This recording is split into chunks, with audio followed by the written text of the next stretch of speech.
मोहब्बत की मिसाल ताजमहल आज कहने को इस दुनिया का एक अजूबा है। एक ऐसा अजूबा जिसे देखने करोड़ों लोग आगरा शहर पहुंचते हैं। मगर क्या आपने इस सफेद इमारत के पीछे की काली हकीकत को जाना है? क्या आप इस चमचमाते संगमरमर के महल के रहस्यमयी राजों से वाकिफ हैं? नहीं तो बने रहिए आज के इस वीडियो में, क्योंकि आज हम आपको ताजमहल के बारे में कुछ ऐसी बातें बताएंगे जिन्हें जानकर आप हैरान रह जाएंगे। ये बातें ना आपको किसी किताबों में मिलेंगी और ना ही आप इन्हें कभी अपने बड़े बुजुर्गों से जान पाएंगे। तो हो जाइए तैयार सदियों से छिपाए गए इस सच से वाकिफ होने के लिए। हम सबने बचपन में वो कहानी तो सुनी होगी जिसमें एक राजा होता है और एक रानी। राजा अपनी रानी से बेइंतहा मोहब्बत करता था, मगर एक दिन रानी की तबीयत खराब हो गई। राजा बहुत चिंतित हुआ। उसने अपने नगर के सबसे बड़े वैद्य को रानी के इलाज के लिए तलब किया, मगर बदकिस्मती से रानी मारी गई। इसके बाद राजा को बहुत दुख हुआ और उसने अपनी मोहब्बत अपनी रानी की याद में एक नायाब इमारत बनवाई। ये इमारत आगे चलकर ताजमहल कहलाई।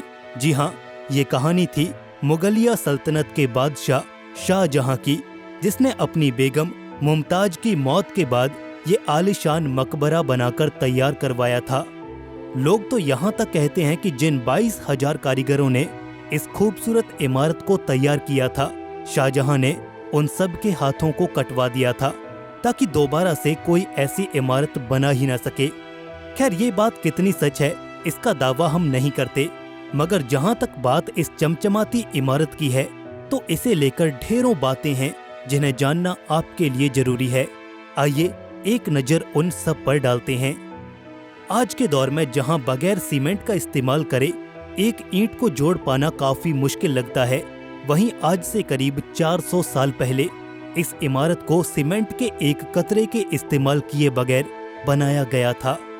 जबकि आज के वक्त में आप अपने आसपास की मजबूत से मजबूत इमारत को देखेंगे तो आपको उसमें सीमेंट का मुख्य तौर पर इस्तेमाल होता नजर आएगा।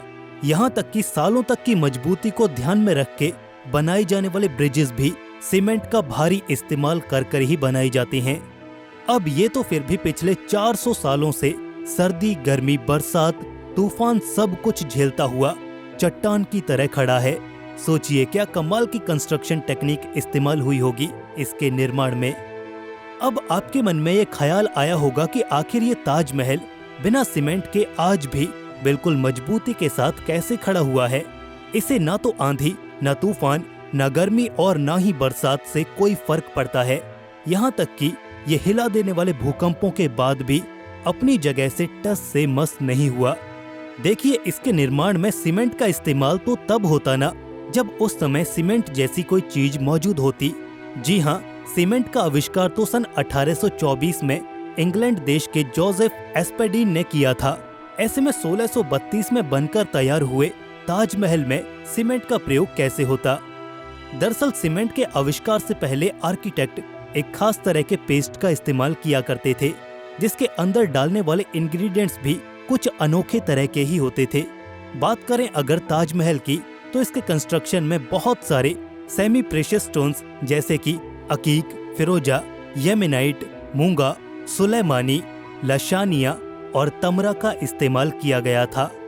और ये बेशकीमती पत्थर उस वक्त राजस्थान, उज्बेकिस्तान, रशिया, इजराइल और ईरान से मंगवाए गए थे। इनके अलावा इसमें कुछ अल्ट्रा रेयर स्टोन्स जैसे कि तिलाई, पाई जहर, मकूबा और अजूबा का भी इस्तेमाल किया गया था। इस बात को जानने के बाद आपको ये हैरानी होगी कि आखिर इतने बेशकीमती पत्थर शाहजहां ने कैसे मंगवाए होंगे। ये उस दौर की बात है जब शाहजहां और उसकी मुगलिया सल्तनत अपने शीर्ष पर थी। उसने न केवल समूचे भारत बल्कि एशिया के अलग अलग इलाकों से चीजें मंगवाई थीं ताकि उसकी बीवी की इस शानदार यादगार का काम पूरा किया जा सके। उस दौरान हजारों हाथियों की मदद से अलग अलग इलाकों से चीजें आगरा लाई गई थीं और उन्हें ताजमहल के निर्माण कार्यों में प्रयोग किया गया था। यहाँ पर एक और हैरान कर देने वाली बात यह है कि जिस सीक्रेट पेस्ट का इस्तेमाल ताजमहल को बनाने के लिए इस्तेमाल किया गया था, उसे किसी भी केमिकल या सॉल्वेंट, पेस्ट आदि द्वारा तैयार नहीं किया जाता, बल्कि उसमें गुड़, चावल और चूने जैसी चीजों का इस्तेमाल किया जाता था। उस दौर में इस्तेमाल होने वाला ये कमाल का पेस्ट किसी चट्टान की तरह सख्त होकर अगली कई सदियों तक अपनी पकड़ को बनाए रखता था। आज का ताजमहल इस बात का एक परफेक्ट एग्जाम्पल है।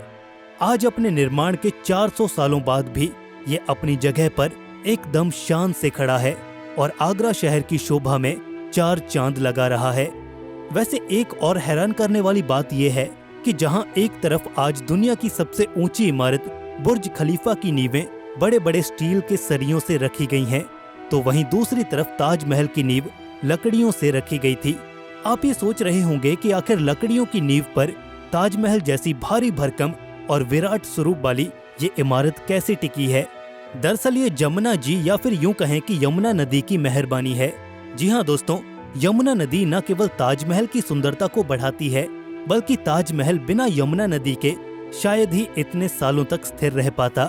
दरअसल उस वक्त के आर्किटेक्ट्स ने जब ताजमहल बनाने का काम शुरू किया था, तब उस वक्त उन्हें नींव बिछाते समय ऐसी खास लकड़ियों का इस्तेमाल करना था जो पानी लगने से खराब होने की बजाय और ज्यादा मजबूत हो जाती हैं, वरना आम लकड़ियां तो पानी लगते ही खराब होने लग जाती हैं। मगर ताजमहल की नींव में पड़ी लकड़ी पानी लगने के बाद भी पूरी सख्ती और मजबूती के साथ टिकी हुई हैं। लिहाजा अगर आने वाले वक्त में यमुना नदी से पानी सूखा तो इसका सीधा असर ताजमहल पर देखने को मिलेगा। ऐसा होने पर यह चमचमाती इमारत डगमगा जाएगी, क्योंकि इसकी फाउंडेशन यानी कि बुनियाद ही कच्ची पड़ने लगेगी। दोस्तों, क्या आप इससे पहले ये बातें जानते थे? नहीं तो इस बात के लिए एक लाइक तो बनता है। तो दोस्तों आइए अब बात करते हैं ताजमहल की चारों ओर खड़ी इन मीनारों की। अगर आप गौर से देखो तो पाएंगे कि ताजमहल के इर्द गिर्द खड़ी ये चारों मीनारें सीधी नहीं हैं और निर्माण में हुई किसी गलती का नतीजा भी नहीं है, बल्कि ऐसा जानबूझकर किया गया और इसके पीछे एक कमाल का रीजन है। वास्तव में ऐसा करने के पीछे की असल वजह ये थी, अगर भविष्य में आगरा शहर में कोई जोरदार भूकंप आया तो ये मीनारें ताजमहल के ऊपर न गिरें और इस तरह ताजमहल को कम से कम नुकसान पहुंचे और ये नायाब इमारत टूटने के खतरे से भी बची रहेगी।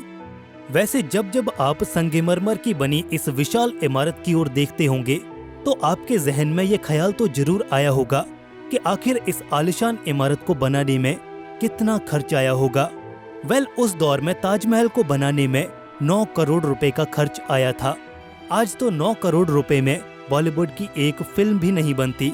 ऐसे में 400 साल पहले 9 करोड़ के खर्च में ऐसी इमारत को बनाना वाकई एक कमाल की बात थी। वैसे उन दिनों 1 रुपए की कीमत बहुत ज्यादा हुआ करती थी और फिर वक्त के साथ इन्फ्लेशन को ध्यान में रखा जाए तो आज के हिसाब से इस इमारत को बनाने का खर्च तकरीबन 1.5 से लेकर 2 बिलियन डॉलर्स के करीब होगा, यानी तकरीबन 10,000 करोड़ से लेकर 20,000 करोड़ रुपए तक। वैसे क्या आप जानते हैं कि आज की तारीख तक भी ताजमहल में कोई लाइटिंग सिस्टम मौजूद नहीं है? जी हाँ, आज भी ताज रात के वक्त अंधेरों में डूब जाता है। इसके पास किसी भी तरह का कोई लाइट या बल्ब नहीं जलाया जाता है और इसके पीछे की वजह है इसका बेहद चमकदार मार्बल से बना होना। जी हाँ, हम सब ये जानते हैं कि सफेद रंग से बनी चीजें रोशनी को सबसे ज्यादा परावर्तित यानी कि रिफ्लेक्ट करती हैं। ऐसे में जब इस सफेद इमारत पर रंग बिरंगी रोशनियां बिखेरी जाएंगी तो ये उन्हें रिफ्लेक्ट करके चमकना शुरू कर देगा, जिस कारण आसपास उड़ रहे कीट पतंगे इसकी ओर आकर्षित होंगे और इसकी खूबसूरती को खराब कर देंगे। इसके अलावा विश्व युद्ध और आजादी मिलने के कुछ साल बाद तक ताजमहल को अंधेरे के बीच रखा गया था, क्योंकि इससे रिफ्लेक्ट होने वाली रोशनी रात के वक्त दुश्मनों को हमारे शहरों की ओर आकर्षित कर सकती है। तो काफी हद तक सिक्योरिटी रीजंस की वजह से ताजमहल को कभी भी लाइटिफाई नहीं किया गया। आफ्टर ऑल इतने सालों से दुनिया में सबसे अनोखे मॉन्यूमेंट्स में शामिल ताजमहल वाकई एक अमेजिंग पीस ऑफ आर्किटेक्चर है और इसे तमाम मुसीबतों से बचाए रखना हमारी जिम्मेदारी है। वैसे ताजमहल के तहखानों में मौजूद कमरों का रहस्य भी कुछ कम नहीं है। अगर आप कहें तो हम उस पर भी इस वीडियो का पार्ट 2 ला सकते हैं, मगर सिर्फ तब जब आप चाहेंगे। तो कमेंट सेक्शन में अपनी फरमाइश जरूर पेश कीजिएगा। तो दोस्तों इस वीडियो में बस इतना ही। अगर आपको ये वीडियो पसंद आया तो इसे लाइक और शेयर जरूर कीजिए। दोस्तों ऐसे ही और वीडियोस के लिए हमारे चैनल को सब्सक्राइब करके बेल नोटिफिकेशन इनेबल जरूर कर लीजिए। दोस्तों जल्द मिलेंगे ऐसे ही एक और नए इन्फॉर्मेटिव वीडियो के साथ। तब तक के लिए नमस्कार।